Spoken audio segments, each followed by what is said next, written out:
Hi అండి, అందరికీ నమస్తే. ఈరోజు మేము బీరకాయలండి మా చెట్టుకు వచ్చేసినాయి. అవన్నీ కట్ చేసుకుందాం. చూడండి, ఈరోజు ఉదయాన్నే ఎంతో చల్లగా ఉంది. ఆల్రెడీ రాత్రికి కాస్త చినుకులు పడ్డాయి. అందుకనే మరీ ఎక్కువ రోజులు ఉంచితే బీరకాయలు ముదిరిపోతాయి అని చెప్పి ఇది సెకండ్ టైం హార్వెస్ట్ చేస్తున్నాను. ఆల్రెడీ ఒకసారి వేసాను నేను బీర చెట్టు, చాలా కాపు వచ్చింది, కానీ అది మనం వండుకుంటే చేదండి. అవి నోట్లో పెట్టుకోవడానికి కూడా వీలైనంత చేదు వచ్చేసినాయి.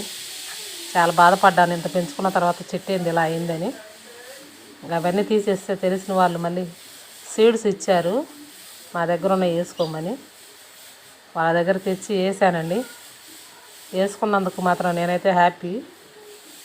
ఎందుకంటే కాయలు చూడడానికి కూడా సైజు పరంగా కానీ చాలా బాగా అనిపిస్తున్నాయి. బీరకాయలు కూడా పాదంతా వచ్చేసి మొత్తం మునగ చెట్టు ఎక్కేసింది. మాది పాదు స్టాండ్ ఉంది కదా, అవి మేము ఇంటి పని కోసం చేపించిన స్టాండ్లు ఇప్పుడు అవి ఇలా ఉపయోగపడుతున్నాయి. ఆ స్టాండ్లని ఆ స్టాండ్ ఎక్కి మొత్తం కట్ చేశాను.